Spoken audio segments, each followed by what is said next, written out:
Randy's going to Okay. take minutes for us. That's fine. That's fine. Just heads up. See Jan Bonseville, she's on HPC. She's coming in. Oh, good. So we'll give folks a couple minutes because I know All right. we haven't met in a while. Hi, everybody.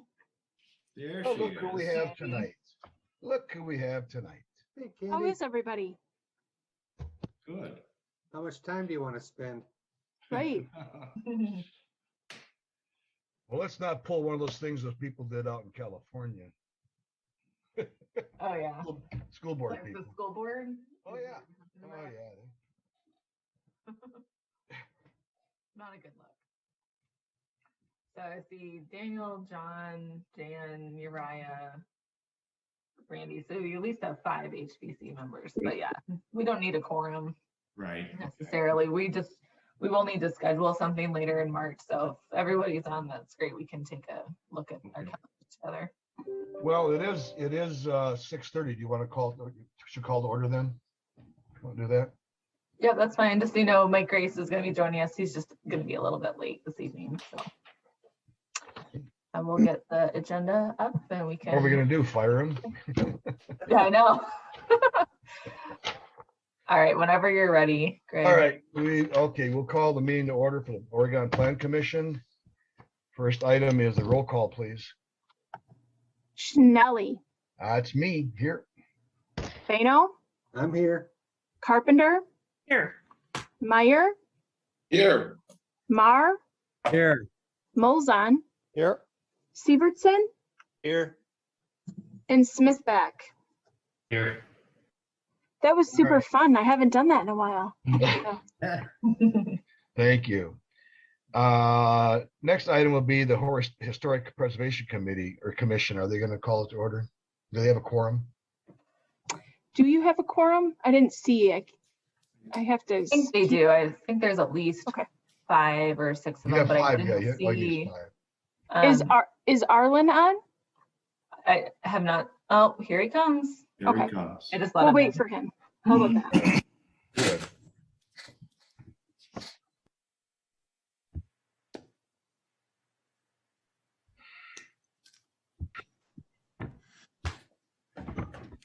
Arlen, can you hear us?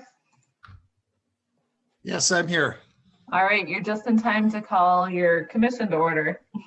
We're on Okay. item number 3. Item number 3, we call the order of the Historic Preservation Commission of the Village of Oregon. All right. And can So- we have the roll call? Bano, Still here. Bonsidville, Here.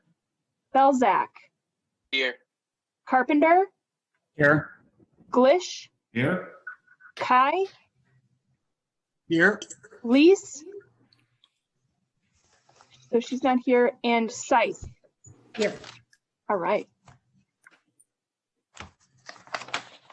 Okay. We have that done. Thank you. We'll move on to approval of minutes of the Plan Commission of February 4th, 2021. Do we have a motion to approve? Move to approve, Molson. Have a second? Mar. I'm sorry, who seconded? Mar. Mar, thank you very much.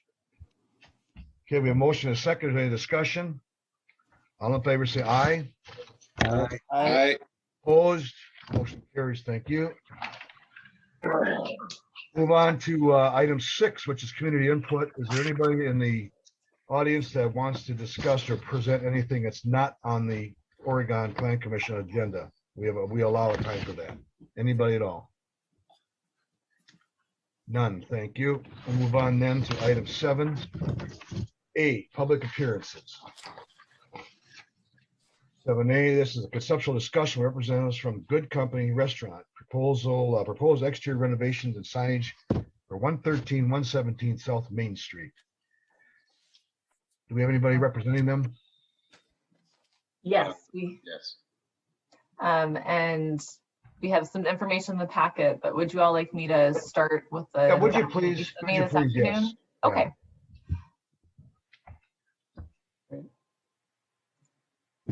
All right, you've got the floor, whatever you want to share.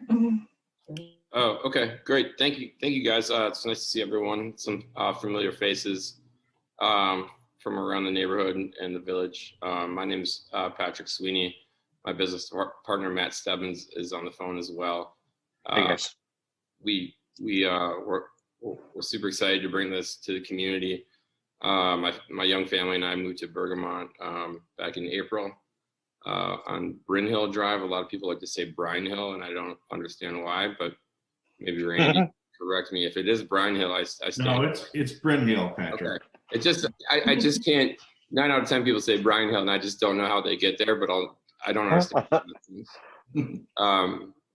But I'll always admit when I'm wrong. Anyway, we're super excited to be pursuing this project with the Thiels.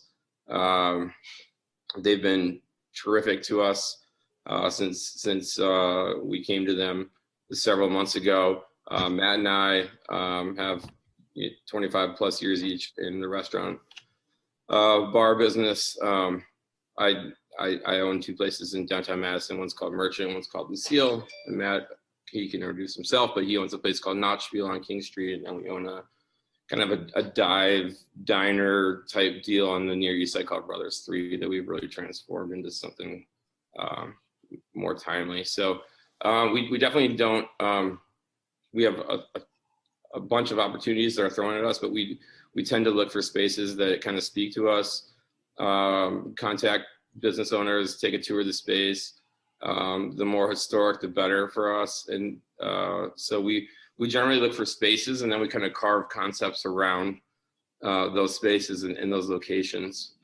So we're excited to pursue this opportunity. We're very involved in the community in Madison. During the pandemic, all of our restaurants have fared really well. We've been very nimble in terms of like leading the city in streetery programs. We started a nonprofit called Cook It Forward, where we've served over 50,000 meals to people that need them in Dane County via private donations, and it has allowed us to keep our cooks employed while feeding those hardest hit by the pandemic. So we feel like the timing of this project is super good. It's kicking off a little later than we want. We have the full backing of One Community Bank, and they've been very supportive of other projects of ours. And what we're trying to do is bring that city vibe out to the suburbs, so you don't have to drive 20-25 minutes and worry about parking to experience that. We've been tremendous owners over the last 15 years downtown. We have an impeccable safety record. We definitely run bars and restaurants that are geared towards a more mature crowd, as well as families. So we don't really put up with a lot of the stuff that you see on the weekends or you hear about on State Street. It's just not our vibe. In fact, our restaurants were a couple of the only restaurants that didn't board up during the riots that happened downtown this summer, and we were completely unharmed. Instead we were like serving soup to peaceful protesters, and then I don't know if you guys know, but as soon as like 11 o'clock would hit, it would be just a totally different crowd that would take over downtown. And so we weathered a lot over the last year, as have many people, but we're super excited, and we think the timing is right to bring this to Oregon. And really, one of the things we'll dig into tonight is opening up that energy and what we bring to the street, while trying to maintain the historic relevance of the spaces. Of the original buildings. And I think at least your slideshow is just a bit out of date, but Brett will get into it. So, one of our main objectives here and points of discussion is to open this up to the street. We've just noticed a tremendous amount of success by doing that downtown, especially during COVID. Even when we come out of it, it's going to be a very comfortable space for people. But really, what we're looking to do is look back to the late 1800s and early 1900s and see what was there originally, and try to bring that back, and mix our vision with what was originally envisioned for that district. So I'm going to stop talking. So I don't know if maybe I could pass it over to Brett and you can kind of present. Yeah, for sure. Or I'm happy to take any questions. I'm not sure how the format works. Elise, would you mind if I shared my screen? Is that possible to do? It is possible. I just need to change one thing and then stop sharing. Okay, perfect. And Thank you very much. I'll just add one more thing with what Jeannie's doing and has done. I'm a frequent visitor there, and you know the wine bar that's I think on the agenda. No, they were on the last agenda. I just think that we're building something really special together, where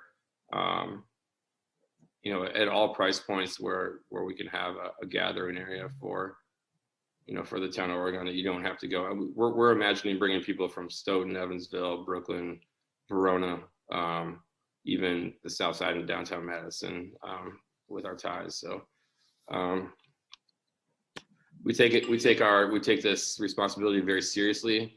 We're not bringing ruckus. When I say I'm bringing the city vibe out, I'm just talking about the dining experience, the food, the drinks, and just the decor and level of service that you're going to experience. Thank you, Patrick. I'm Brett Rottinghouse with OPN Architects. Gotten to know a good portion of you over the past couple of years. Thank you for your time tonight.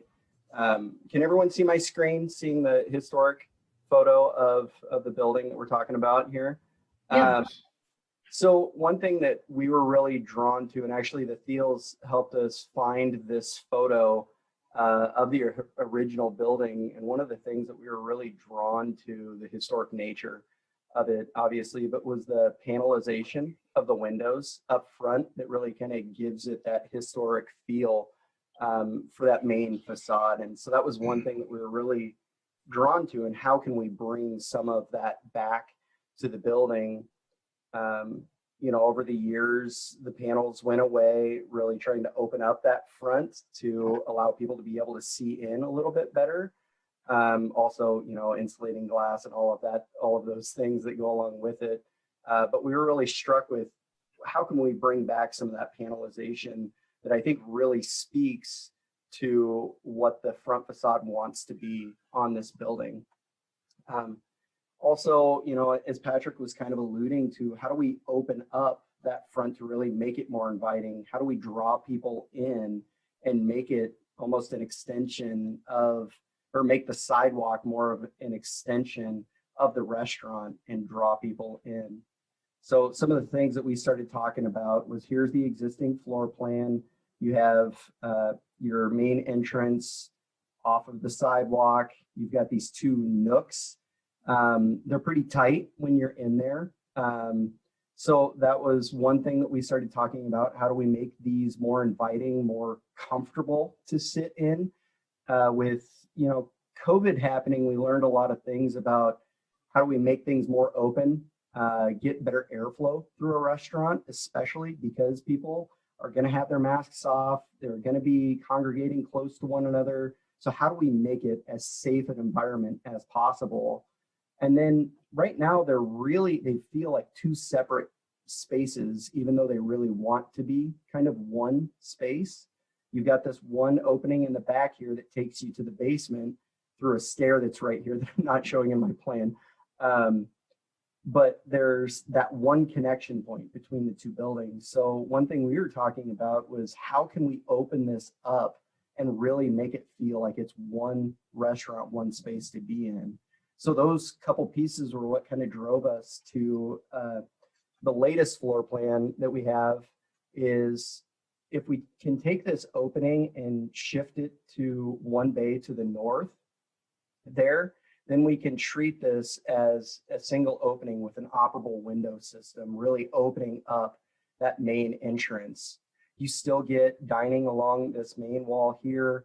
The bar would reduce in size a little bit, just so that way we could cut an opening in that wall to really connect the two spaces and make it feel like it's one cohesive space, as opposed to two separate environments that have two different feels to them. So the goal really is to make it feel like one space. You get some dining banquettes along either side here. And then Right, if I could just add to that. Yeah, go ahead. The size of the opening currently, as shown, is something that we're working with the structural engineer with and the fields. We don't know. We know that what's shown is at least possible, but if that can be broadened a little bit for whatever reason, we're going to look at that too. But yeah, like Brett said, the main objective is to combine the two spaces. And this top-down view doesn't really show the the visual sight lines that you'll see when you walk in. You'll definitely see through to what was formerly the main event. And I'd just like to add that Dave's a friend of ours. I mean, he's a colleague. We've known him for years. We definitely respect him, but I think we look at the way we run our businesses a little bit differently. This isn't just like a passion of ours. Like we definitely, of course it is, but we definitely try to capitalize. It's a profession. properly capitalize our projects so that in our world, and as Jeannie knows, like the world of restaurant, bar, cafe financing, asking for money after 2020 is not an easy task, but I think that we've done a good job of navigating that. So I'll leave it there. Thank you. Then kind of mirroring that on this side to really help bring the two spaces together, again, proposing an operable window system on this side as well. Shifting, currently this door sits down here and then kicks at a 45-degree and goes up here. By moving that to the north side of this plan, we actually center this opening on the main axis of the restaurant, which helps open that space up even more, just that little flip in the plan. So now we're going to look at some exterior renderings of what the proposed concept is. And if you have any questions, please don't hesitate to interrupt me and hop in. So by the couple things that we were talking about, moving that entranceway to one side here to the left, bringing back the panelization of that window starts to bring back some of that historic feel to the building. The same over here, bringing in that panelization. And then one thing that you will notice is we do have 4 panels vertically as opposed to 3. And part of that is because of that operable window system. We have to find a place for it to fold the system in half because it will go up. And I'll show that in my next slide here. So as it goes up, we have to have at least one in the middle where we can bring it vertically.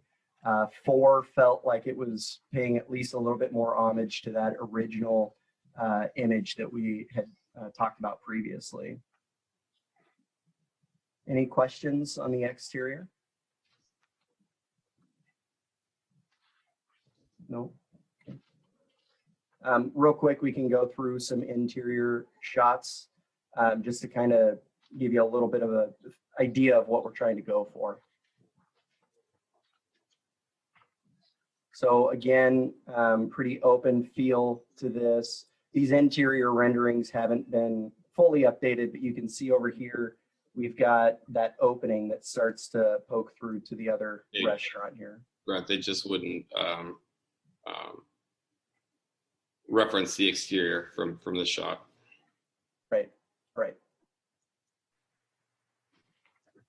So then in the other space, you can see over here where you would get that glimpse into the other space as well. Just calling out some of the materials as it stands right now. That current enclosure that takes you down to the basement for the stair, we're talking about removing that and opening that up. So that way we can have a more open stairway to the basement. They've removed the box that was surrounding that stairwell in the bookcase, and trust me, like I love a good speakeasy where you have to find behind a hidden bookcase, but I don't think it was necessarily decode. So that was something that he had to remove, and we've been debating filtering people downstairs from a front stairwell, but at the same time for just ease of the way that the space lays out, we feel like that we opened up the stairwell enough to be an accessible stairwell, because it's so wide. It's like, it's like 4 or 5 feet wide. It provides a lot of functionality. Yeah, so I think just by taking those walls down and putting in more of a modern railing system like this, or like a cable wire railing, that it provides a lot more access to that, because we do plan on expanding our dining into the basement.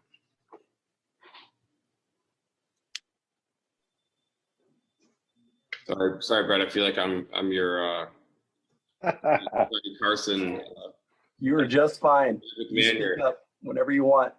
Okay. So this is just a quick shot of the basement here. And then again, material pallets.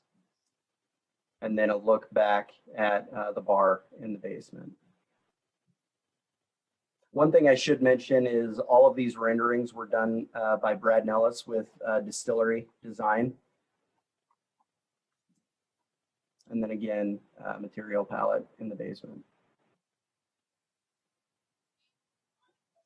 Any other questions, comments? Anybody? Plan commission, anybody? This is Patrick. I have one question. Are there any ADA issues with having a basement and having access to it? Yeah, that is one thing that we will dive into. So we're not changing the use in the basement, and we're providing like use on the main floor. So we should be okay. We have had other projects where they did want us to provide a lift of some sort between the 2 floors. But that was for a complete overhaul, change of use, everything. In this instance, I think we'll be okay. But it is something that Patrick, Matt, and I have talked about quite a bit that we'll need to dive into. So I have a question. This is Linda. I love the idea of the windows being open and having a lot more airflow. Is there anything you're thinking about from an airflow, air quality in the basement?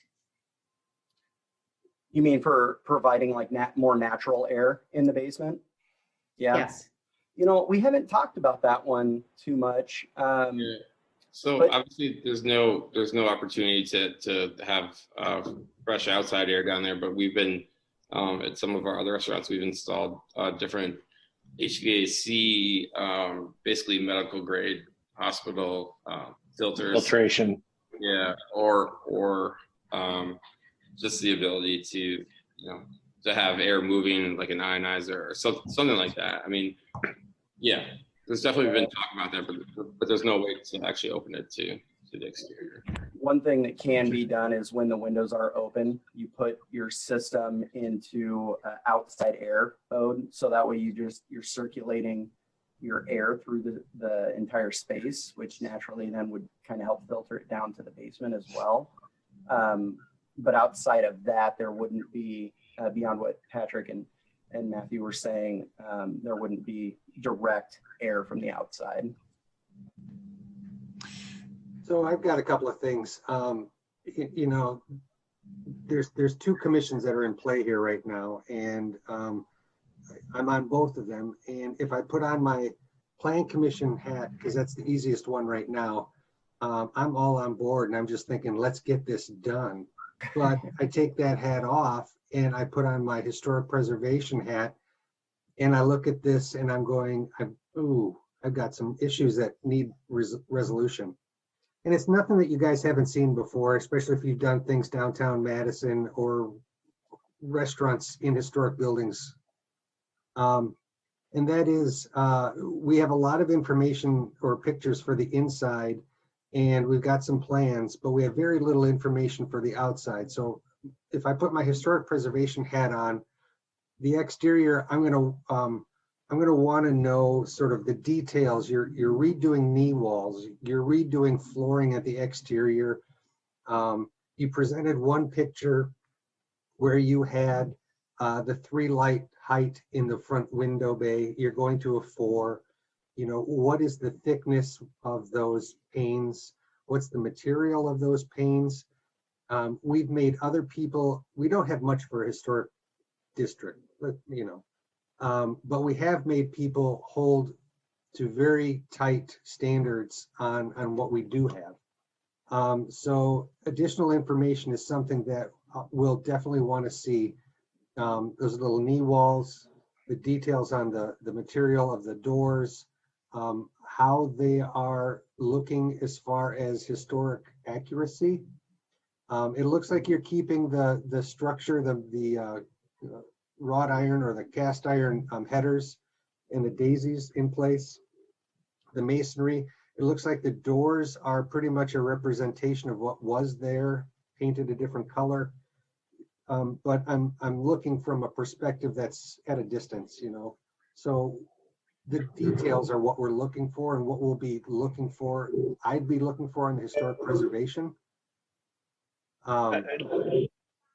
John, what kind of materialization with regards to this specific project, what are you looking for? I mean, it's, obviously we're going to work with trying to preserve visually, but as far as just material wise, and also like efficiency from a energy standpoint, et cetera, is where do you see that line drawn, or just asking you what are you looking for there? Yeah, I mean, besides just the. No, I think that's completely reasonable and fair question. And I'll be completely honest.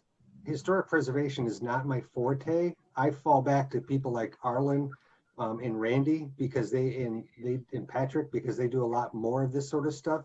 So I defer to them as far as what they'll be looking for. But I'm just trying to kind of get the big 60,000 foot view of what the layers of the cake are. If I could jump in, this is Arlen Kai. There's some exciting things that you're doing here, but John has expressed it very well that you need to have a little bit more as to what's happening in here. I'm going to start with where you have the good company on there and where I have the concerns.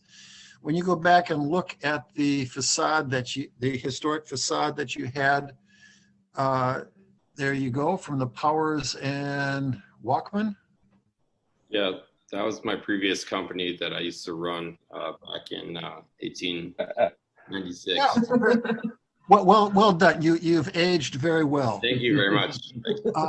If you look at what you have there in the cast iron front, you have the 4 bays. One bay is the minor bay, which is the entry to the upstairs. You're maintaining that. You have the other 3 bays that are there that have changed greatly over time. Mm-hmm. While you're doing, if there's something of great concern to me, it is that cast iron facade and those 3 bays. They have columns, ornamental columns are still intact. Correct. Right. And that would be something that is the historic context that's there and would be very important for us to maintain. Yeah, I agree. If that's There, go ahead. Sorry. then you also have the base below the windows. That is something that's intact and needs to be maintained. As some of it's wood, some of it's, I have to go back out there and look. I don't know if some of it's iron or if it's all wood. Mm-hmm. Maintaining those 3 structural bays would be very important. I would find it very objectionable to be taking out one of those columns and losing that bay and having one operable window. Your proposal for my comment, and I'll be looking for others to weigh in, I may be open for shifting the doorway to the left bay as long as the bays remain. So if we move it if we just flip flop it and leave, but then reapply that structure underneath where the windows are now. That's, yeah, it's not a matter of applying, it's keeping. Well, Keeping, right. that's open for Right. It is that is an important structural element. You do not have a very deep iron facade, but just look at that iron facade that you have there. That's below the masonry, a very intact iron facade that should remain. You have openings that have been punched into that facade that have been compromised over time. And quite frankly, that can be a little bit more free game to be having something in there. And I appreciate that you be having the 4 pane there that actually reflects some of the previous. Well, Unfortunately, now if I shift over to the Masonic Lodge, I don't believe that ever had 4 panes. I believe that always had very large panes, and in fact had a top. At one time, I believe it had the prism glass up on the top. So I don't believe that ever had the 4 panes as you're indicating there. And now I'm back to the iron rhythm that's existing there, including the 2 doorways. I'd be very hard pressed to justify shifting the doorway to the left from the historic facade point of view. So that you've got work over there, and those that also I have to go back and look at what was underneath the windows, but there is, like I say, that iron rhythm that's over and structural rhythm that's over on that side that also needs to be respected, and the double entry, and we have the original doors there that are very important to be maintaining those as part of the context that you have historic materials there that need to be maintained and respected. I mean, Arlen, I completely agree with you. We've looked at different openings for each space. However, for our, I mean, I couldn't agree with you more, but for our intended use and what we need to do and the kind of investment we're going to make into this, the design that we propose is very significant in many ways. So we'll have to find a way to get there. We're all on board to, try to maintain the respect to the facade, and also not diminish material that is on that facade if we have to repurpose it within it as well. But from a functionality standpoint, this is the way that this business if you thrives. want a thriving tenant. I think you can also understand that we need to have. I think you can look at it again. I've done enough restaurants that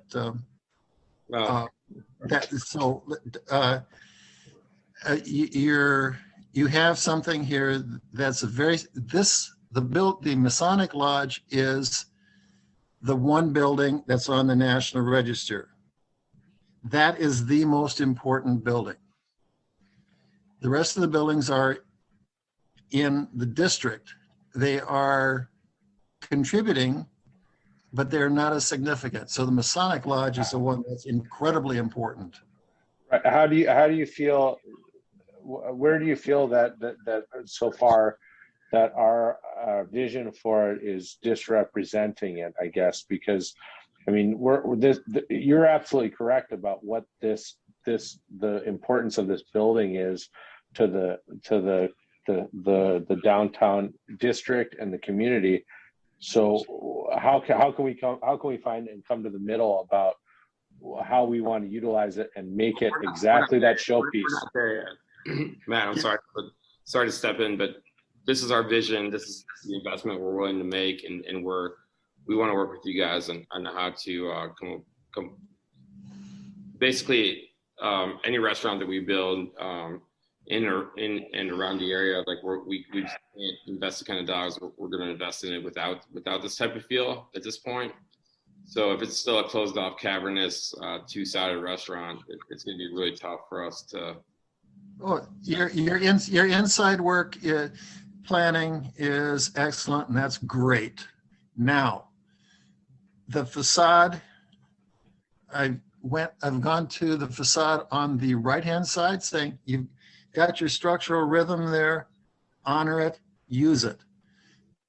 Same thing on the Masonic side. The cast iron facade, the cast iron columns are important. Mm-hmm. Where they are no less a restriction than the bearing walls that are limiting the size of the restaurant. It's up to you to challenge to do to work out a design that works for you and the building. Well, we appreciate your opinion. We'll take that into consideration. Thank you. But what I will say is we will have to find some sort of compromise. How this restaurant speaks, dually to each other, and not only that, to the street. Otherwise, like, there's just no way that we can move forward with like a cavernous, hidden away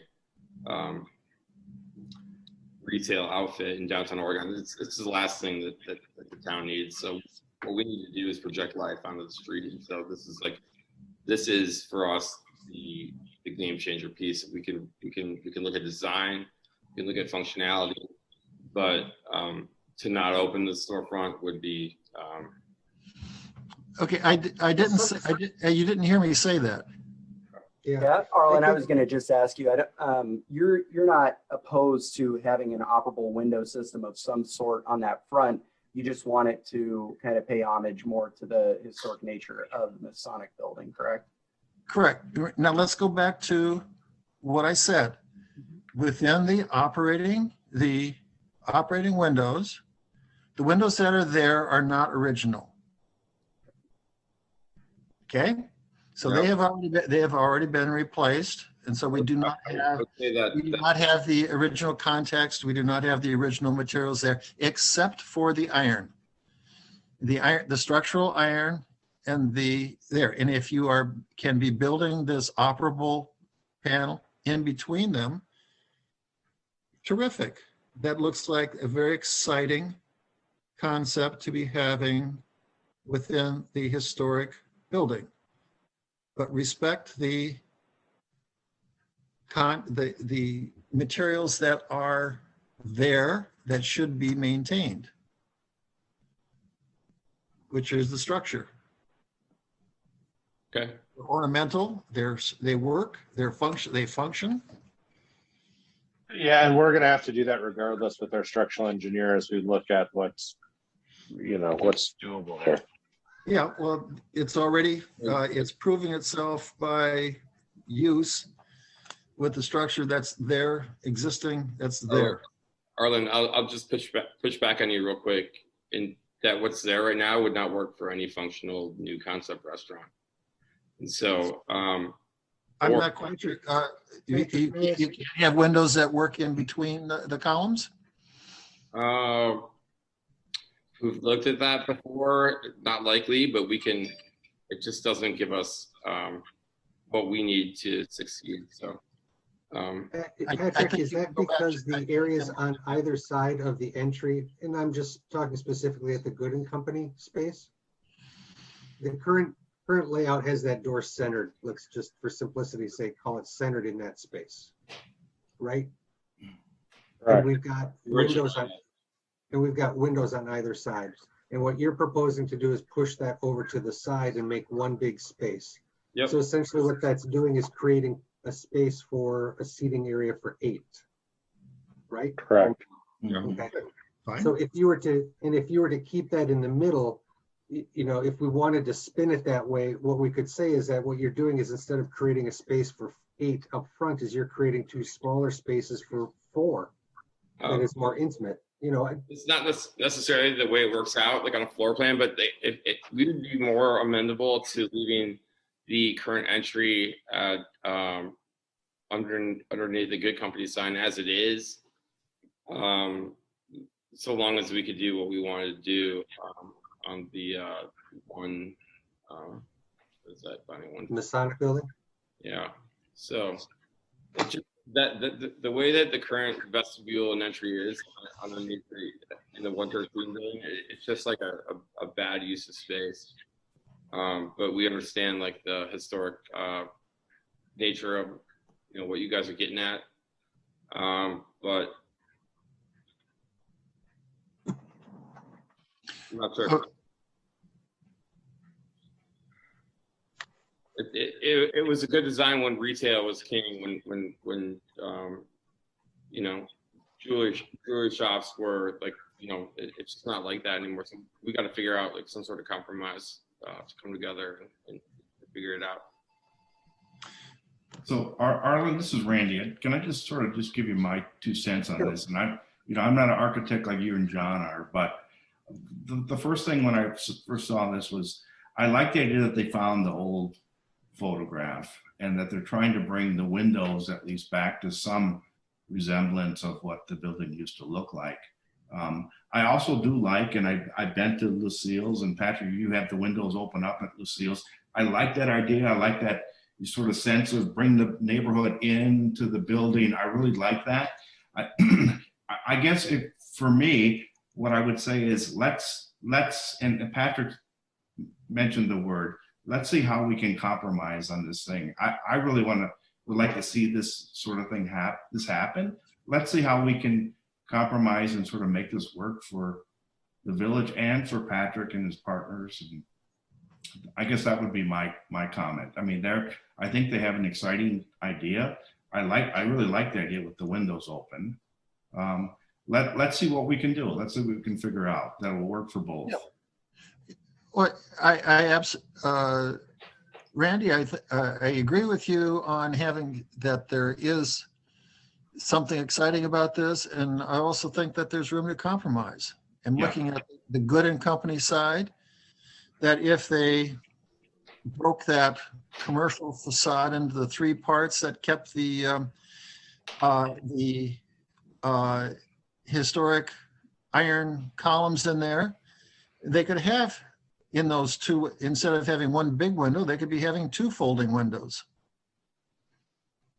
Right there, have that column right there and have the 2 folding windows. Great, exciting. We're okay with that, especially on the 113 side. Right. Yeah. Now, if you can also be doing something like that on the other side that respects the structure that's there and the existing entry recess and the doors that are there, great. Yeah, we could. I mean, we could do that too. Yeah, go for it. I'm not having a problem with the windows opening. Yeah. The village may have something to say about having something that's hanging into the right of way, but we'll let the plan commission talk about that. And Elise is here, so she can be representing the city as to what kind of encroachment upon the right of way you can have. Yeah, and Marion, I'll just add like the amount of research we've done around different historic districts and old world, you know, markets and neighborhoods like between Milwaukee, Minneapolis, and Chicago, and Louisville and Nashville and Boulder. That's something we haven't run across, where they try to maintain the integrity of the lower first floor structure. What many developers and whatnot are looking to do, especially in the age of COVID, is to open up that first floor as much as possible to take it into, especially if there's like a structural workaround. But again, we're not dealing with any project or any small town like we're dealing with downtown Oregon, which is as historic as it can be. You know, hopefully other business owners like in the past have been held to the same standard. But you know, we're absolutely willing to work with your suggestions. Yeah, I think we just need to reevaluate this structure here a little bit and see what our options are, and then come back to you with something for that. And also what it is that you're maintaining. And I see you're trying to maintain the base under the windows. Do take a look at that. Do take a look at the iron. Do take a look at the, like I say, the door opening space on the Masonic side. The 114 side is not as significant of a building. And so shifting the doorway there, I think, is less problematic. That's my opinion. The rest of the commission needs to be weighing in on that as well.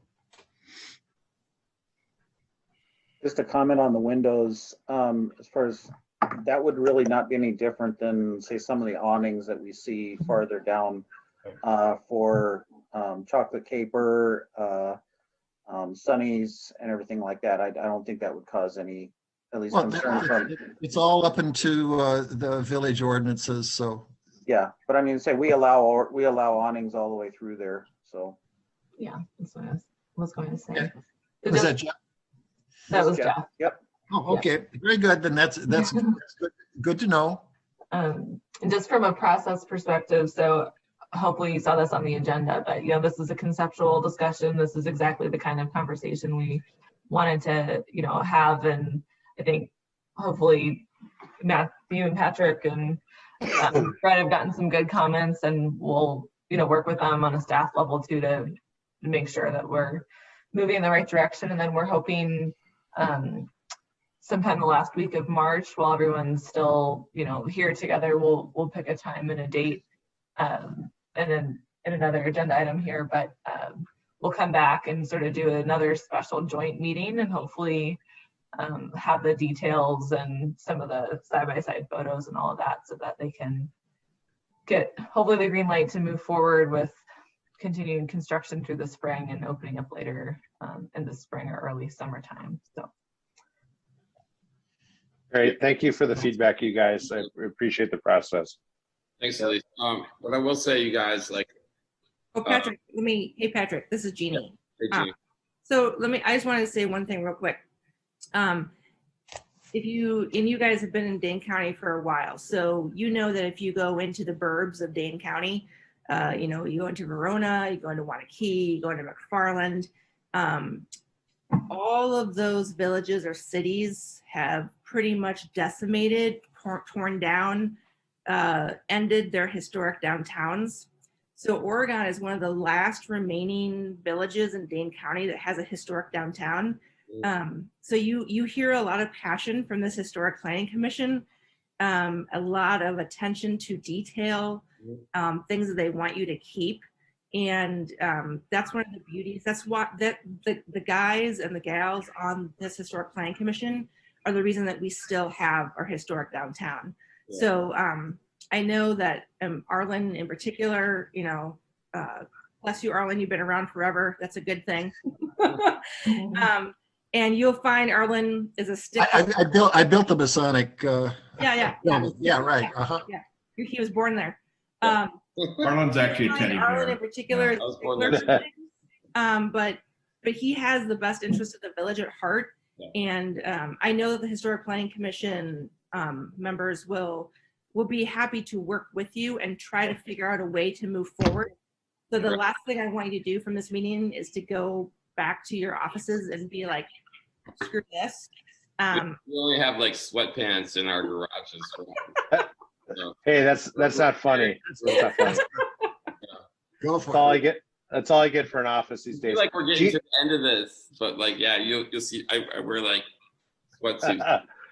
No, hey Jeannie, thanks so much. I hear what you're saying. There's this natural tension here between what works in downtown Madison, what works in Oregon, and like Jeannie said, preserving the historic district of Oregon. We're willing to work with you guys. 100%. What we put forth here was our best chance to not only survive but thrive as a resale operation in downtown Oregon. So if we we need to make like some modifications to this plan. Like we're cool with that. You know, the mullion systems and whatnot, but the idea is to like, you know, something different, not so cavernous. Not you don't have to find like the downstairs. You don't have to like. We really want to showcase and take that downtown district as the outside and bring it inside and have that connectivity. That's ultimately important to us in this design, and we're happy to work with you on that. In our experience, like when we do this in other neighborhoods, it's contagious, and that's the thing we have to all be careful of is precedent, because if we do something like, you know, Joe Schmo that comes along can't just necessarily do the same thing without as much thought. But you know, we're happy to look at the architecture of the front openings if that's our only sticking point, and get like, you know, as close to historic as we can. So I'm sorry I cut you. Sounds like we're almost there. So I think let's take a couple weeks to, you know, you guys work with Brett and see what you can come back with, and then hopefully later this month we'll have something that we can look at together and all feel good about. Okay. You should also, as tenants in historic buildings, you should also be aware that there's a possibility of historic investment tax credits for you as a tenant. Mm-hmm. For facade improvements? For you check with the State Historical Society, and you may be up for as much as 40% of your investment back in tax credits. Well, that would be helpful. Well, absolutely. Okay, well, there's some rules there. I don't know what they'll say about the operable windows, but the other things that I've talked about would be very much eligible. So there's a lot of talk. You have to talk with your accountants and dance with the accountants and the Historical Society to be on those credits, but be aware that it's there for tenants as well as owners of historic buildings. Awesome, thank you. Yeah, thank you all for your feedback. Really, I was we don't have anything the couple comments that were made here and there. You know, it seems like we're much closer than I guess a worst case scenario. So I really appreciate the feedback, and we'll dive back into it and come up with something great for you to look at. Look forward to it. All right, thank you. Thank you all. Thanks, guys. Yes. Plan Commission? Plan Commission, move on to, unless anybody else has something to say, Plan Commission. We'll move on to 7B, which is conceptual discussion with representatives of the Kickback Cafe. That's for some signage at 107 South Main Street. Brett, if you want to give me the screen back. I'm gonna hold on to it. All right. Thank you all. He took over. Okay. Elise, No, stay here. Historic I need you. Okay, so Are we adjourning here? No, not yet. Not yet. Hang with me here. Okay. So the next item is, as Greg mentioned, is for the Kickback Cafe. They do have a conditional use permit further down the agenda, which the Planning Commission will discuss in a few minutes. But since this is also in the historic district, this is right next to the Chocolate Caper, just to the left, the McWilliams building. The signage is also under the purview of the Historic Preservation Commission. So even though we're going to get into the details of this business later, while you are all together, just wanted to show you the concepts that Dan Donahue has put together for the Kickback Cafe for signage, and to see if you had any other comments for him. So I think I'm fine. Hi, Dan. Okay. So this is the building facade that we're referring to. So just north of the jewelry store. McDermott building. Okay. Currently an awning, and they are looking at doing, you know, sort of a more pedestrian scale sign, Mike Slavny, the name of this type of sign is escaping me at the moment, but there are two different. It's a blade sign. Blade sign, yeah. So two different mounting options I think that he's looking at. This is the logo of the sign. This is an example of a similar type sign elsewhere. So any feedback from either commission on these concepts for signage? Is there one that they're proposing over the other? Just from a logistical perspective, it would be most likely the mount. It wouldn't be a sign hanging from a chain because that could create safety issues around wind and all that fun stuff. It would be the mount that holds the sign, that sort of wraps around half the sign and holds it solid. So more like this. Although you can look at different kinds of scroll brackets if that's a concern. How would the sign interact with the current existing awning? Is it above, below the awning? Does the awning go away? Above it. Above the awning. Sounds like. Not far above it, but above it. And then there's already some bolt holes in the facade there that we're hoping we can just reuse. If not, there's some fairly non-invasive ways we can attach it to the bar that's there. Are you looking at putting one of these or two of these onto the building? Just one. And it would be limits it to one. Left or to the right of that space? It isn't. It would be,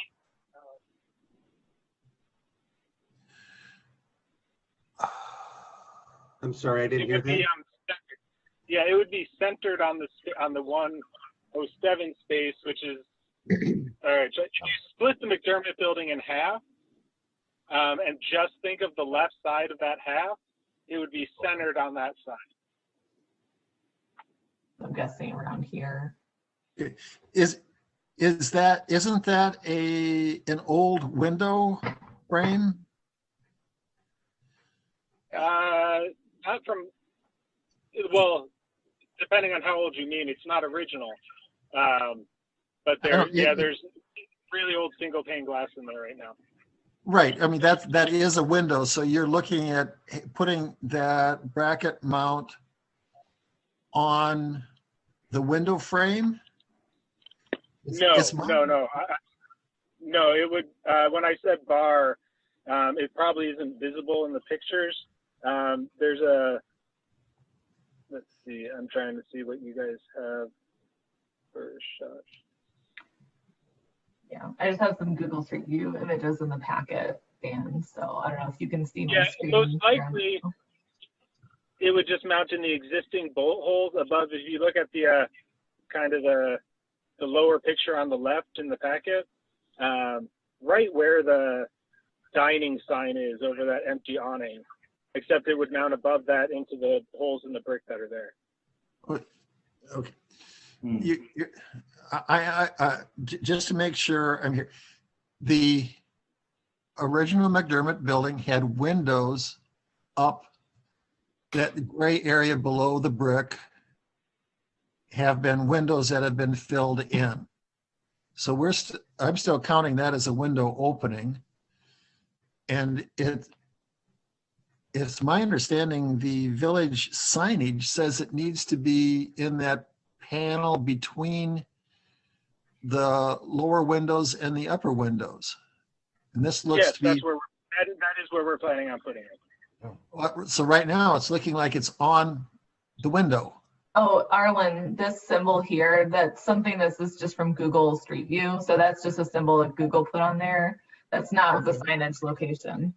Okay, so the real location is where you have the little hand right where there. the hand is, right above that circular symbol. Okay. Sorry for the confusion. Okay, two things. That is historically correct. And then someday we're hoping that the windows come back into functionality on that facade. Someday. That is a hope that we have too. We're hoping that, you know, in the future we can restore those. Okay.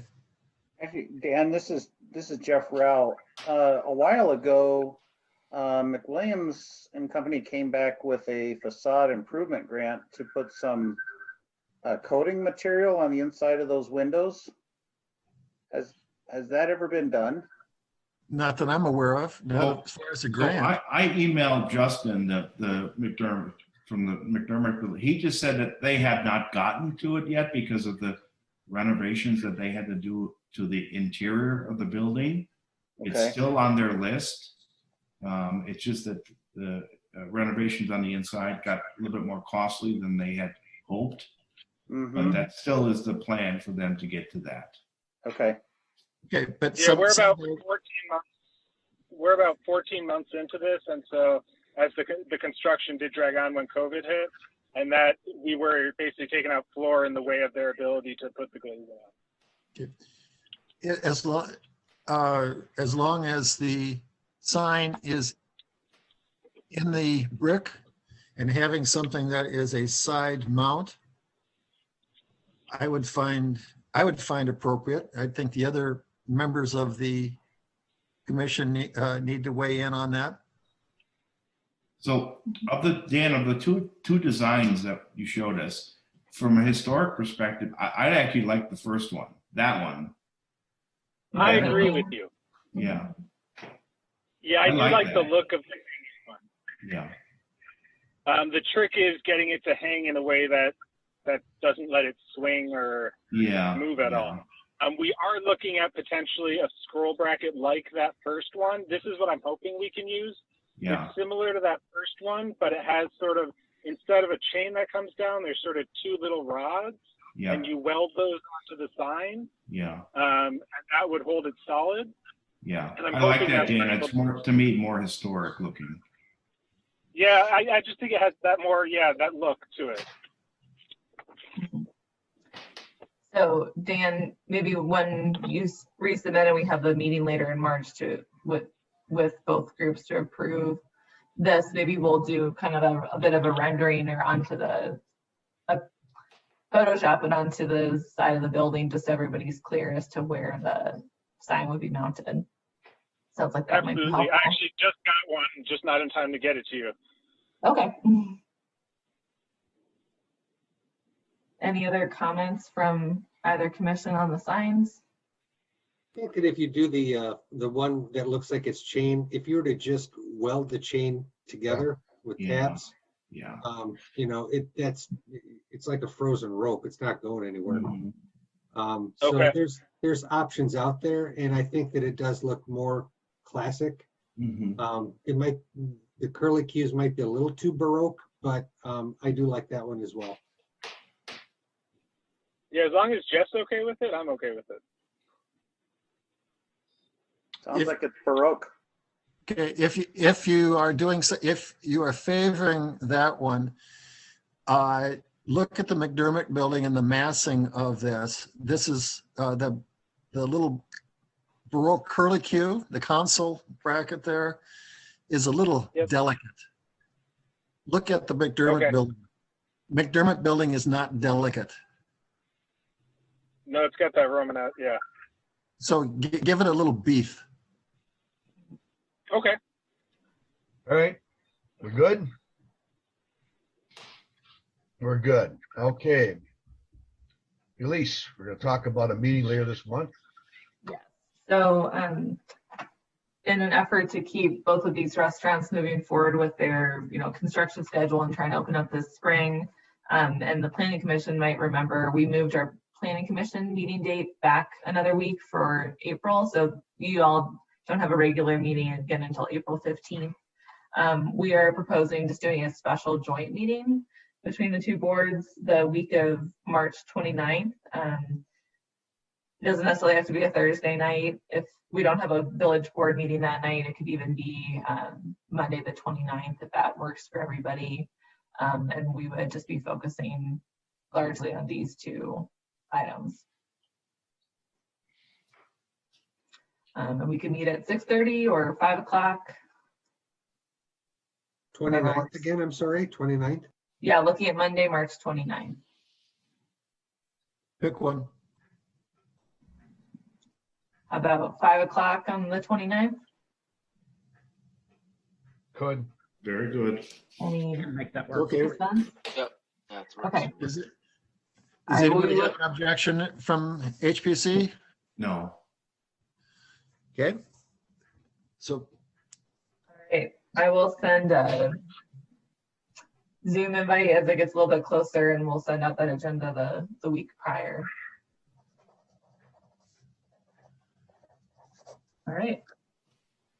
That's all we need the Historic Preservation Commission for, unless you want to listen in on the rest of Planning Commission.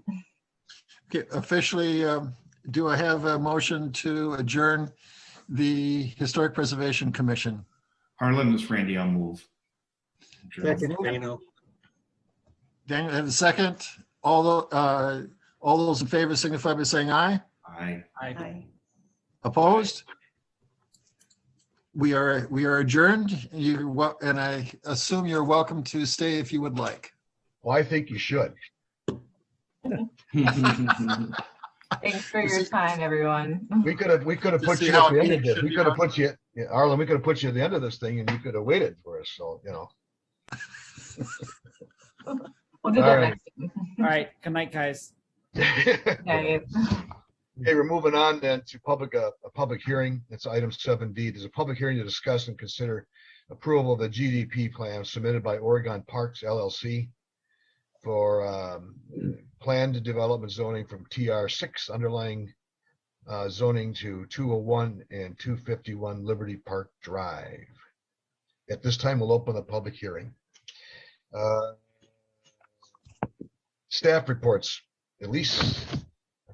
All right, so you all, these sites might sound familiar to you. This is over in the Oregon Parks neighborhood, sort of that floating island of land west of Liberty Park and east of Beehive. These are the lots that, when we did our comp plan amendment in October 2020, were designated for future two-family residential use. And these are the alley loaded lots. So they do require some flexibilities with zoning and with regards to mostly lot size and setbacks.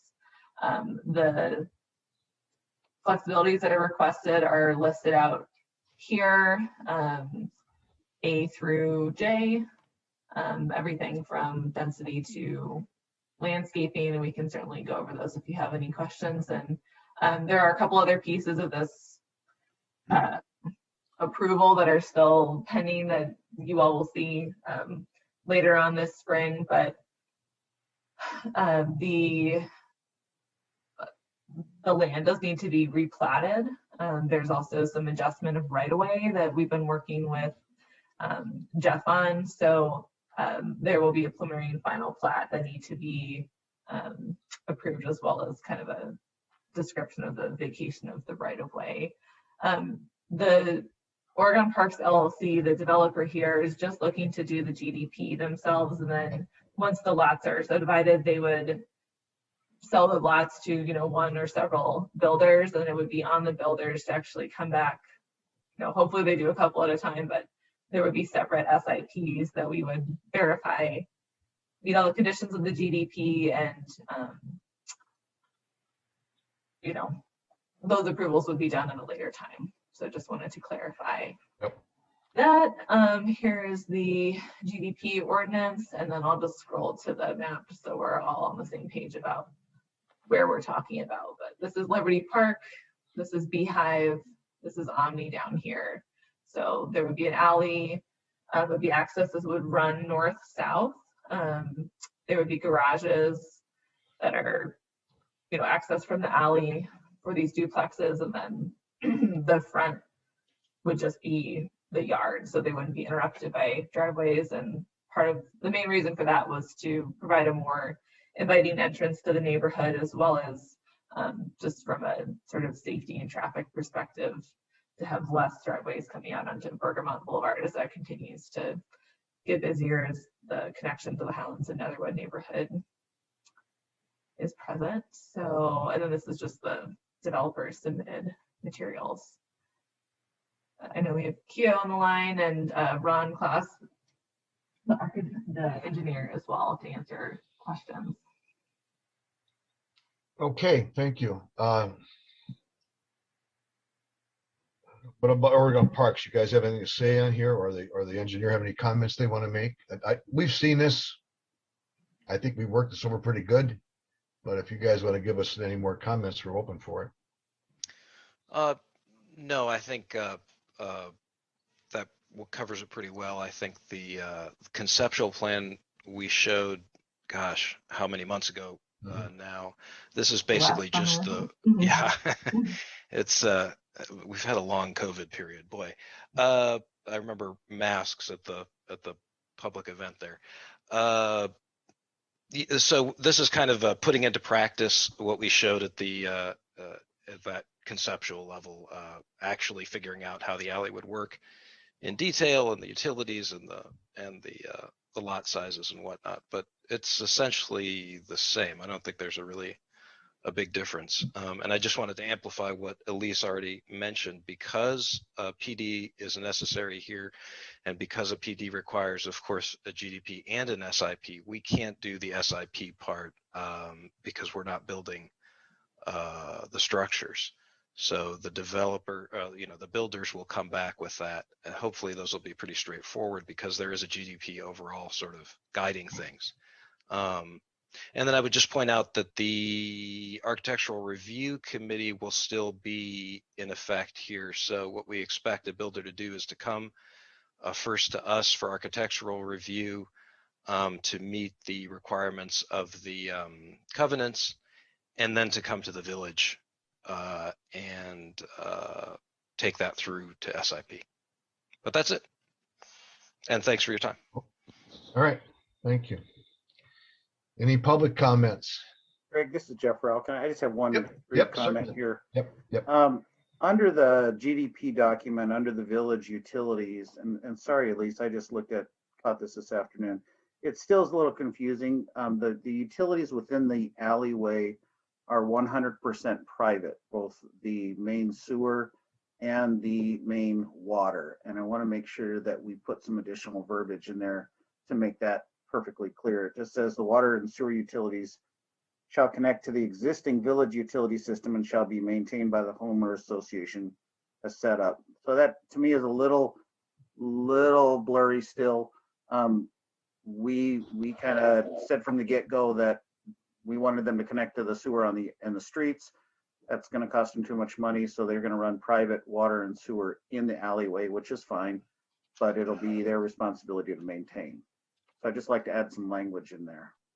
You got it, Jeff. Yeah, we can update that before this goes to the village board. Okay.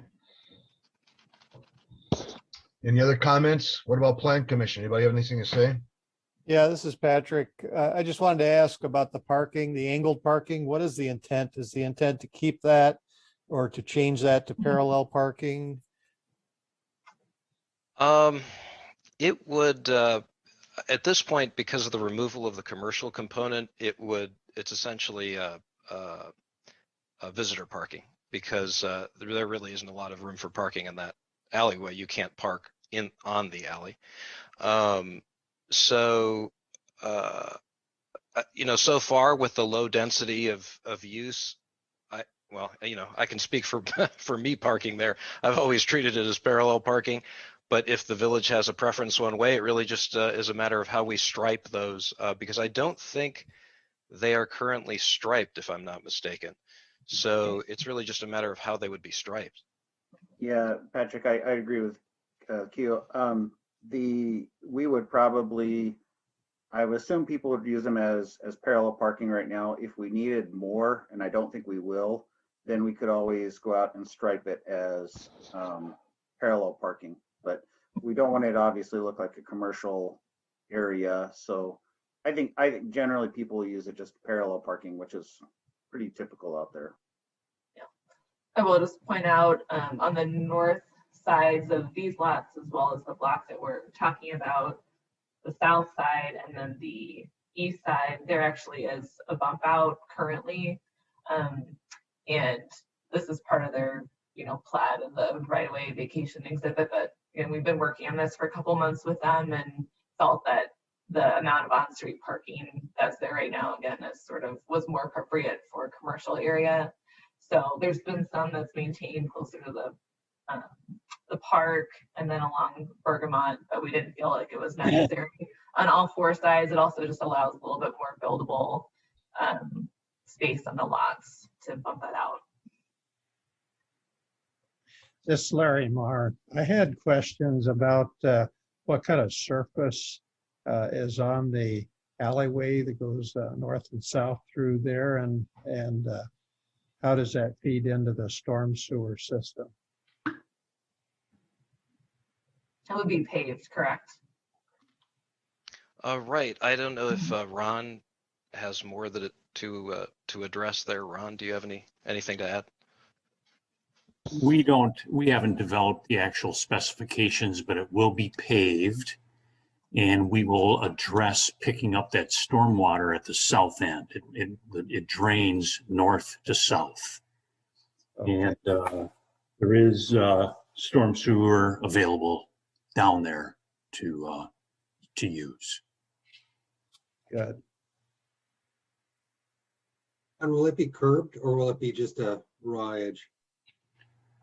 Reverse crown, so run down the middle of the pavement, no curb. I think that we need to stripe something in those parking areas on the street, whether it's parallel, back in, reverse, whatever. But I think that we need to at least give people some structure as to how to use those parking stalls. Otherwise, you'll end up having people pull in nose first and some people pull in parallel. Jeff, that's something Public Works would take care of, right? That's in the right of way, or no? Yeah, that's something we would be our responsibility. As it's hard for us to kind of keep up with painting sometimes right now. That's why my recommendation would, and yeah, I know exactly what you're saying, John. People will kind of just do whatever they want to do, but I'm not sure how much it'll be used.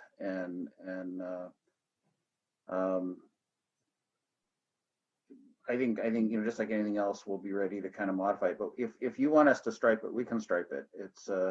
It's just if we stripe that, then they're going to want the other side striped, and then across the street striped, and it's kind of a domino effect. It could be something we keep our eyes on, right?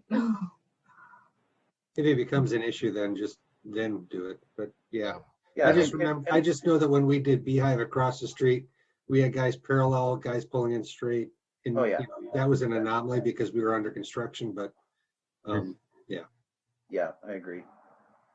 One thing I've noticed is a problem in driving, like up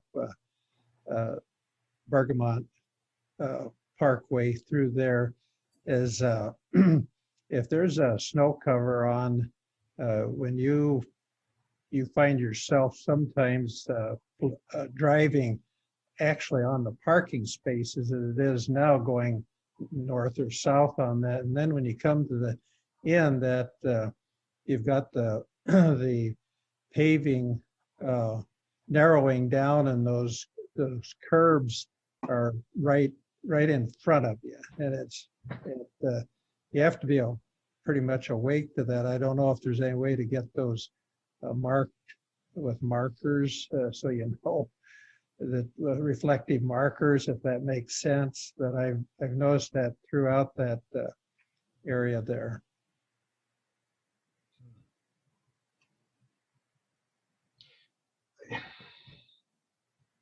I don't know what you do about that, Jeff. I'd say be awake. You said you're not awake. Yeah. In the winter, it's not going to do any good because you're not going to see it. If it's you'll see a snowbank. Yeah. Well, you're not going to see any reflective. Right. Bump outs are a pain, and especially in winter communities, bump outs are a pain. And we the designers of the high school rebuild put them back out in the high school, and plow drivers hate them. I mean, my guys hate them because you like Larry says, they're hard to find. I mean, if you're about plowing, it's kind of hard to know where they are at times. But I don't think at least in my tenure here, I've not had any, complaints of people hitting them. Well, I've never hit one, but I've come awfully close. Well, I guess you know where they are now. Yes, I just woke up at the right time. I just went through this in another community, and to address that situation, they did put in parallel parking, and they extended the stripes out to line up with the bump outs. That's kind of what I would think you'd do if you wind up, if that's a concern. That's exactly what I was thinking about, Mike, because at that point, then you notice it's a parallel. It's obviously a parking area not to be driven on. You're right. Okay. So what do you guys think? Is that okay? Anybody else have any comments? Anybody from Plan Commission? Anything else? Okay, then we will close the public hearing and move on to discussion, possible recommendation. Plan Commission. Do we have any more things you want to discuss on this? At least you referenced this items A through J, I think it was. Correct? And then you've got 3 items underneath the village planner's recommendation. Right, let me go back to that. Make a motion to approve contingent upon the recommendation of the village planner's letter. All right, we have a motion. Do we have a second? I'll second, Patrick. We have a second by Patrick. Motion and a second. Is there any discussion? All in favor, say aye. Aye. Aye. Aye. Opposed? That motion carries. Thank you. Thanks, everybody. Good night. Good night. Item 7E, another public hearing. This one's to discuss and consider approval of a conditional use permit submitted by DSLO Trust for a group development in the General Industrial Zoning District. This is down at 327 Market Street, be on the west side of the road. This time we'll open the public hearing. Elise, you're back on. Yep. So this sounds like a lot more going on than it actually is, but yeah. After some review of the code, decided that going the route of a group development with a CUP is probably the best route to go. So this parcel, 327 Market Street, is just north of the farm center kind of main current operations. There's a 2-story building on the site, and David Olson, who's the DSLO Trust, is the owner of the property. He does not currently have, he leases those spaces in that 2-story building to 2 different businesses, but he has a sort of an antique architectural piece business. I think he does a lot of online sales. He is looking to relocate the storage of those antiques to Oregon from Fitchburg. This is not a storefront type antique business where any customers would be coming. This is essentially just storage of mostly the antiques as part of the business, perhaps some small pieces of equipment for maintaining the space or some vehicles, but everything will be stored inside.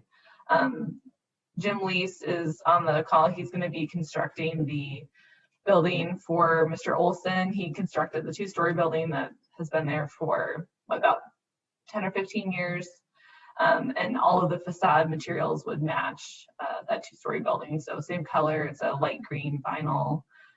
So we don't need to worry about our concealed fasteners or anything like that. But pretty simple. I didn't have any really conditions of approval unless you all have anything to add, but this would be on the south end of the site. Here's the existing building, and there's really just a driveway with a garage door going into the space. So the existing building here, proposed location of the new building, the parcel lines, right around here.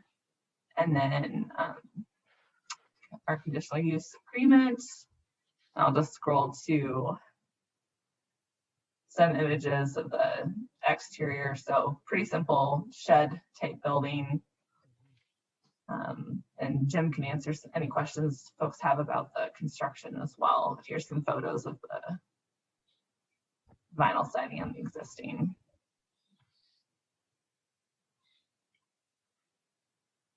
Okay.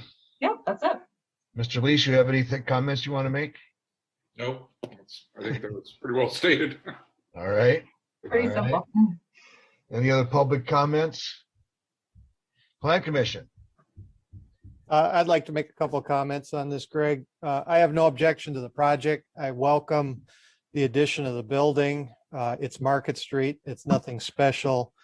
The building itself is a blank garage. It's not very attractive. I appreciate them wanting to use the same color siding, and that's fine. And if the objective is to build a building as inexpensive as possible, I understand that. I think that there are a couple things that could be done to tie it in with the building to the north. Running a freeze board at the soffit line all the way around the building, like the north building, would be an inexpensive addition that would make it a little more interesting. And the other is to treat the door entry in a similar fashion as to what the door to the north is. So it kind of highlights that. I think long-term that might help the value of both buildings. So again, I don't have an objection to the project, but as somebody that walks by this just about every day, it would be a little more interesting if they put a little bit more money into the details. That's my comment. Thank you. John, what about you? I'm sorry, I cut you off. Go ahead. You mean the little gable overhang over the what would be like the front door? Well, the treatment of that, they've used a different material. They've used the cedar shake or whatever that is. Yeah, it could be even more interesting if they did put a gable over it, but I think just bringing in additional materials and showing that these two buildings relate to each other. I'm sure that freeze board underneath the soffit line would be, I don't think Dave's going to complain about that at all. So that's. Yeah, I think that would help break up, especially if you look at the north and south facades. They are, just a flat mass of vinyl. And right, no windows. No windows, exactly. So it would add a little visual interest to the building. Yeah, good point. Good point. Patrick, I completely agree. I think that's reasonable. My only question is, and I have no problem I think this is a nice use of that space. The what if situation, if there's a change of ownership or if there's a sale of the property or a potential change of use for that garage, do we have any sort of recourse, or is there a trigger for anything if that happens as far as the conditional use? Right. Well, I think, this particular conditional use allows multiple principal use buildings on the same parcel. If the use changes to something like a vehicle repair shop or outdoor storage, something along those lines, that would, trigger an additional review, probably through a conditional use permit. We try to catch what we can. Usually when property changes hands and somebody's looking to, change a business, we're notified. And that's something I'll definitely pass on to the property owner too, as, he makes plans moving forward if this would ever turn over and somebody wants to do a different type of use here besides just sort of office and storage of materials inside, that's something he should be aware of in case that those uses ever change. Okay. I would think that since it's a conditional use permit, any other use, they have to come back to us, right? Correct. Yeah, and the conditional uses they carry with the property. Right. So even if the property owner changes, this would still allow the buildings to be used for, two primary purposes and not just a kind of an accessory building. Okay. If somebody wanted to use it as a shed or a garage and have the two-story building as their office, that's allowed by right, of course, to have an accessory structure on site. Okay. I have a question for the architects. If this becomes a principal use building, does it need one or more windows? For a commercial space, no. You could run it as a a contractor's shop. And then sometimes you don't really want windows, but you could have an office in there and a toilet, and you don't need to have a window. Your exiting is fine. The space is so small. I don't even know if you'd have to have a signed document that's so small. Thanks, John. The only comment to Patrick's point about that accent board, maybe a reasonable place to put it would be the top of the overhead door, and it would tie in with the top of the man door, and it gives a nice break point to sort of where material change would be. That might be a little bit out of scale, because I think that overhead door is going to be either 8 or 10 feet high, whereas the entry door is 6'8". But you could put a wider trim board around that garage door opening, obviously, and match it up with the same detail on the entry door. Would that be something you all would maybe want to see wrapped around all sides of the building then? That's the way I heard, Patrick, that's kind of what you were alluding to. Yeah, I envision it as a horizontal band all the way around. I'd have to agree. The north and south elevations would certainly, they're pretty, I'm sorry to put this, but they're kind of blah, but. I don't think a lot of time was spent on extra detail on that drawing. That's fine. Yeah, well, so a little bit of character. I don't think it's going to be any big deal to come up with that. Okay, all right. Well, I can add that to the staff report for conditions, just summarizing the comments you all have made. So when this goes to the village board, that'll be incorporated. Does that be incorporated into the motion, though, does it not? Yep. Yeah, I'll just You add want that to as incorporate it in there? Okay. All right. Okay. Anybody, any other plan commission members? Any other comments? Then we can close the public hearing. Move on to discussion of possible recommendation. Are we ready for proceed, or is there anything else you want to talk about? This is Slavny. I would like to recommend that one condition be that the final design of the building be submitted to the village board for their approval. I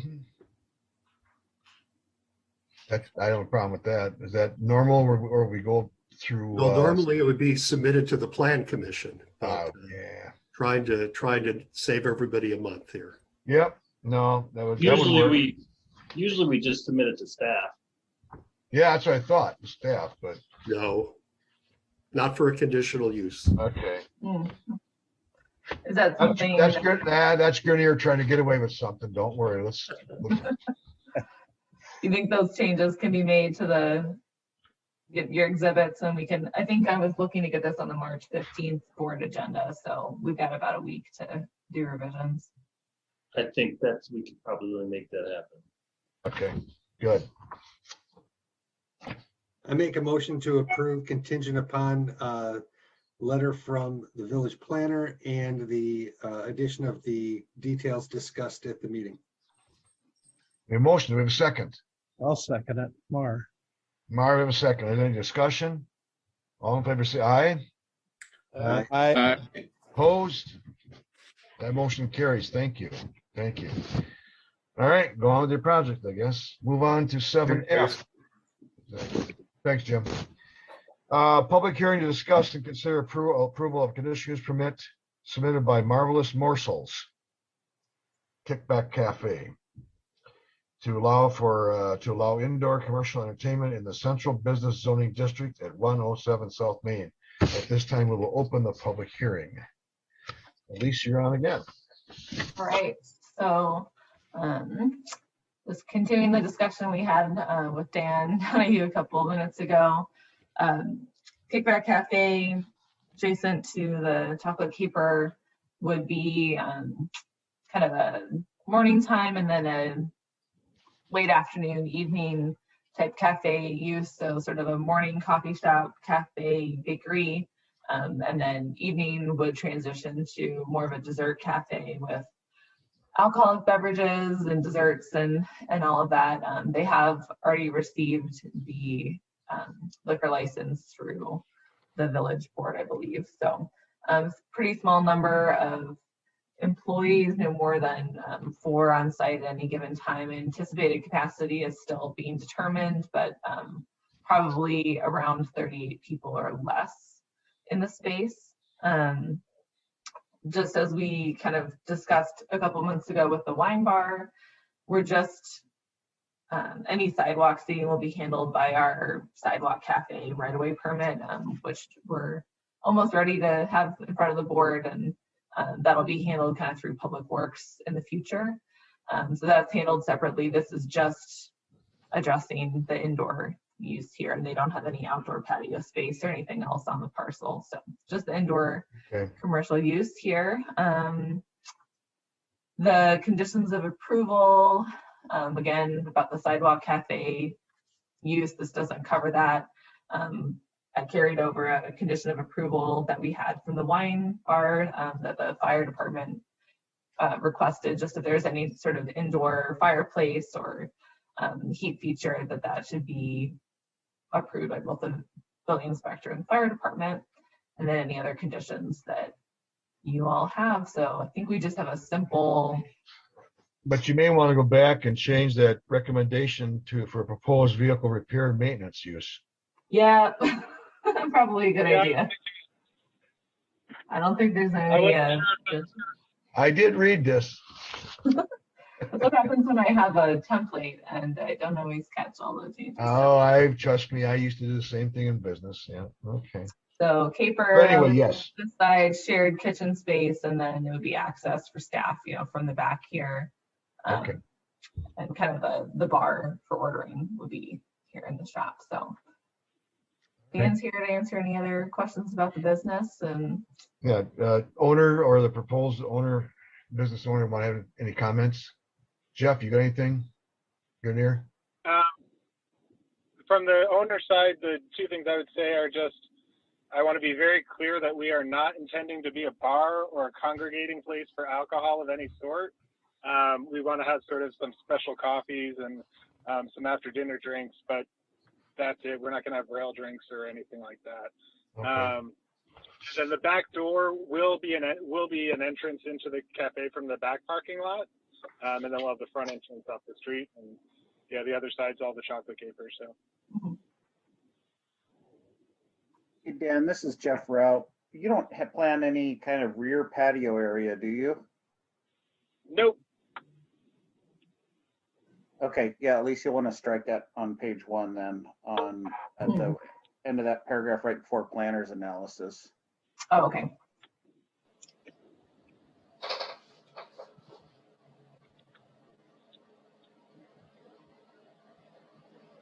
Yeah, that was probably carried over from the wine bar as well. So thanks for catching that. Okay. I suspect there's no public comments. Plan commission comments. As mentioned to Mr. Rao earlier, it's just interesting all the activity on one block now downtown, which is great. All right, nothing. We're going to close the public hearing. Move on to discussion of possible recommendation. Comments, questions, or do we just move right forward? I think it's a great project. Yeah, it's wonderful. It's wonderful. I'll make the motion to approve the recommendation to the village board contingent upon comments from the village planner. Have a second? I'll second that. I know this has been a long time in the making for Dan and his family, and I thank them for their persistence and great addition to the downtown. Thanks, Patrick. Okay, we have a motion. We have a second. Any discussion? All in favor, say aye. Aye. Aye. Aye. Opposed? Motion carries. Thank you. There are no other, well, there's more public appearances, but there's public hearings. We're moving on to 7G. Discussion of possible recommendation to village board SIP revision submitted by OIP Land Incorporated for expansion of the indoor sports facility, 100 North Perry Parkway. Okay. All right. You've been busy this month, Elise. keep waiting to come up for air, but not yet apparently. All right, so the hockey rink folks have submitted an application to revise their SIP. This is sort of replace the previous revision that was done a couple of years ago that had proposed outdoor volleyball courts in this area. This is on the north end of the hockey rink, closer to the high school. So new concept has a 37,000 square foot indoor space, which could be used for sporting events and an event center to hold conventions, expos, meetings, that kind of thing. There would be a removable sport court, so concrete underneath with playing surface that could be added for soccer, lacrosse, rugby, other practices. An indoor rock climbing wall, I believe, is also planned, and the main entrance for this addition would still be off North Perry Parkway, that main entrance that kind of goes through the snack bar area. So all of the restrooms and other amenities within the building would still be accessed inside. There is an addition of some locker rooms and restrooms and office space as well along the Perry Parkway side of the building. So there's a couple outstanding items that been working with Jeff Grenier and then Ben Cowan on to just wrap up. Just want to see on the plan bike parking location, the landscaping plan to just ensure that now that there's additional frontage, that the landscaping will meet our requirements. I don't know if there was any exterior lighting, but that wasn't shown in the plan. So any wall packs and all of that, we'll just need to have kind of a lighting plan to make sure that complies. And then there are a couple outstanding comments from the fire EMS district. We've been working with them. They just want to see a fire access plan. So all of these things will be submitted to staff, and then will need to be verified before we issue a building permit. But I do believe they'd like to start construction around May, have it wrapped up maybe by November, December, to be able to be used over the winter time and have an additional indoor space for athletic teams and other community groups to use. So here's a little bit of a rendering. It would be the exact same height of the existing building, kind of carrying over the roof line, same building materials as well, with windows along the side. No additional parking is needed. They have the parking agreement with the high school to serve as an overflow lot, but the parking requirements met with both parking on both sides. This got turned upside down, but let me see if I can flip this around. It might be a little bit easier to see. So future additions on the north end of the building here, with some of those restroom, locker room spaces, and then I believe this retail space would sort of serve as an office. Ben, I forgot if the gym is kind of moving into that or if the gym's staying where it is, and then the gym is actually going to be on the north side of the addition. So up along there, up in that area. Yep. Okay. And then the retail will actually be for sports related equipment. Right. Yeah, that's gear sales and repair and all that. Yeah, we have they'll be selling, Oregon gear and soccer stuff and football stuff or whatever we having for events. So good. All right. It's fine. It's good. Anybody questions? On the north side, it looks like the building gets pretty close to the parking lot. How much access between those two is there? It's 10 feet. Wonder if it makes sense to put a sidewalk from the front alongside the building then. We really want to, there's a sidewalk that goes across the front, and we really want to get people to come across the front. There's a walk path, so we really want the people to come in the front door. We don't want people coming in the back doors. So everybody's got to funnel through the front where we have the 3 sets of double doors. Correct. So the sidewalk would allow access to the parking lot without going through the parking lot. That's the point. It would still direct people to the front door. It would just provide a safer space than walking through the parking lot, and could connect up here. I mean, that's definitely a possibility. That it's it's not a highly used area. I mean, that's the way they get to this. That parking lot is huge right now, so they all just kind of walk right through it to get to the different locations. Because I'm only showing what the rink actually owns. There's 2/3 of the parking lot that are on the other side of the line. I think that a sidewalk, a very short one from the hand to the right of way. So just the length of the entry throat.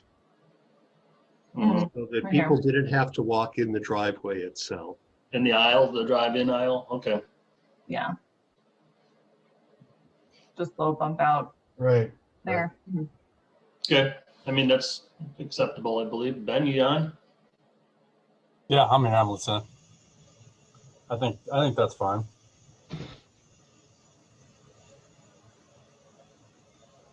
Okay. So I think at this point, at this point, then we need a motion and approval of a site plan.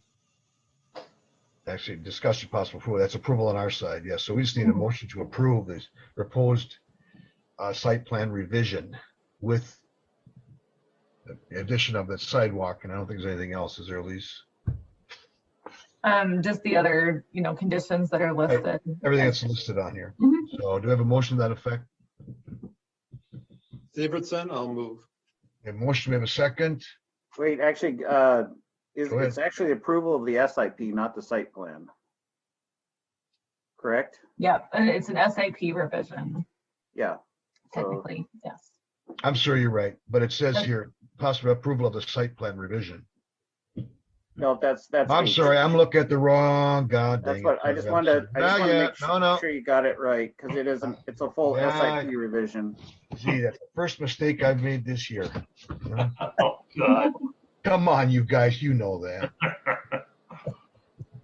You're right, I apologize. We need motion recommendation of village board for the SIP revision as submitted by OIP Land Inc. with the notations we had. And so, Mr. Severson, you will revise your. I'll make that motion. Thank you. Now, do we have a second? I'll second it, Mar. Mar, okay. We have a motion with a second. Any discussion? All in favor, say aye. Aye. Aye. Opposed, that motion carries. Okay, Grenier, are you finished with all your involvement here? No, you got one more yet. Yeah, you got one more. I see one. I've been working on this stuff for the whole year. It just happened they all come at one meeting. Sure. Well, must have sent your convenient billings for out. you. Must have sent your billings out. Okay. Efficient. Yeah. Okay, now we'll get to 7H, discuss and possible approval of site plan revision for an expansion of the all-color parking lot, 298 North Burr Oak Avenue. So they're just adding to the south side of the. Right, let me parking turn lot. the packet upside down again. Yep, so just adding on to the back here, this is an addition of about 18 spaces, mostly just to get Off the street. some of the staff parking off the street, which we certainly appreciate. So this is the new parking area shown here in the back corner. They still meet all of the minimum landscape surface ratio requirements. And Jeff Grenier, I don't believe there was going to be any exterior lighting. No. Here in this area. Okay, just wanted to clarify that. So, Jeff, I have a couple questions on this because I pulled this up this afternoon. You're right. The existing parking lot is right on the edge of the floodway, not the floodplain. It's all floodplain, but it's all within the floodway. And so putting our flood plain, I mean, the village has to maintain and manage the floodplain. So have you looked at that? Because I mean, you wouldn't be, U.S. Army Corps of Engineers is weird about how fill works. You wouldn't obviously be able to change any of the grades there, but have you Right. looked into that? Yeah, we talked to them, and I mean, we just can't fill that area in, so we're just gonna have to rip down the soil, and the new parking lot will be at the same level as the existing. So we're not filling in any of the floodplain at all. Right. But I think you sometimes just plain activity within the floodway is still permittable. Are you aware of that, or have you gotten anything from them on that? Because Our engineers haven't said anything on it, but we can check with them. Yeah, would you check into that? And then also, what about, have you had to do any looking into the wetlands issue over there? Because that's all probably wetlands. We had a delineation done a few years ago, and I believe it is all outside the wetlands, right, Mark? Yes, that's correct. Okay. It's outside the wetlands, and that is the high area, Jeff. That's a high area. So we will actually, it's actually about even in terms of grade, but we maybe even taken it down a little bit. Okay. In that area because it is higher. Well, I fully support you doing parking over there, because actually we've been getting quite a bit of complaints on because of all the parking out on the street. And I'm assuming you've been on my list of people to call to see if that's been you guys or across the street or whatever, but it sounds like it might be your outfit over there. We are definitely contributing to it, and that's why I want to get our people off. Really with COVID, when COVID hit, we got rid of our second shift and brought most of those people on to first shift. So now we got 50 plus people working. Okay. And so we're trying to find a spot for them, because we do have concerns about the people across the street, but I want to take care of ourselves first. I got to deal with them too. Yes, exactly right. I knew you weren't 100% of the issue over there, but I fully support you guys doing the parking. I just want to make sure that we don't run into any problems, because you and I know we've been working floodplain for years, right? Yes. It never goes away. Now that we just received notice, and Elise should have received, or Jeannie should have received notice actually maybe on Monday or Tuesday. We were removed from. Oh, good. We were removed from the. Excellent. So thank you very much for that. 4 to 5 years. That's a record, isn't it? Only took 6 years. 6 years. I know. Okay. All right. That's all I had. Thank you. All right, thank you. Any other comments, discussions, questions? Now we can have a motion to approve the site plan revision for an extension to all color parking and lot on 298 North Burr Oak Avenue. So moved, contingent upon recommendations from staff. We have a motion to a second. Second. Second by Mr. Marr. Any discussion? All in favor, say aye. Aye. Opposed, motion carries. Thank you guys for waiting so long. Thank you. Now, okay, item 7I, discussion possible recommendation to the village board for the Rockwell CSM Glenway Road extraterritorial jurisdiction. Okay, we haven't had one of these for a while. It's been a couple months, I think. Yeah. And well, I'm trying to remember. Maybe I wasn't there or something. Mike Slavny, I think, unless look at something different here, didn't we use it at a time not take a position on it, or was that more or less with a division or land division or something? No, we would often not take a position. Right. But if it met all requirements, we would recommend approval. Okay. All right. And I'm suspected, at least you obviously looked at, you had Rooker Milky look at it. Yep, they got back to me pretty quickly. Simple as on Glenway, just north of Locust Grove Road. And this is just adding the surrounding ag land around the home to the home parcels. So they're going from kind of a rural residential and a farm use to just a rural residential use. And I believe this is shown in our planned neighborhood for our comp plan. So, no issues in terms of actually increasing the size of the parcel, right? Yep. Yep, incorporating them. Which is something we typically don't see, but okay. Right, yeah, it's kind of usually the opposite. Right, exactly. Well, okay, then, I don't think there's any problem with that. So we need a motion to recommend the village board approval of the certified survey map for Rockwell, the Rockwell certified survey map for Glen Ray Road, extraterritorial jurisdiction. So moved, Molzon. Molzon moved. Do we have a second? Second by Schnelly. Any discussion? All in favor, say aye. Aye. Opposed, that motion carries. Okay, no other public appearances that I can see. Communication, miscellaneous business. Elise, you get back to it. Well, we picked that the 20. Yep. Okay. 29th at 5. So That'll work. I have a little procedure the next morning I got to deal with, so I'll be okay. All right. And then the next meeting of the Plan Commission, that's too bad. It wouldn't be April 1st. I could celebrate my last COVID vaccination. So That's exciting. Yep, April 15th. So Yep. get your taxes done. they're done. Well, they're not done, but they're done. Just got to write a check. Okay, unfinished business. Anything? No. New business. Staff reports for February 10th. Was that? It's 11B, and then February 10th, that's attached. And then for February 24th, that's attached. Anybody have any questions on those? And we have items for the future. Motion to adjourn. So moved, Pino. Second by Schnelly. All in favor, say aye. Aye. Opposed? Motion carries. Thanks, guys, everybody, ladies. Appreciate everybody's patience. Thank you again. Sounds good. We'll see you in a couple weeks. And I did have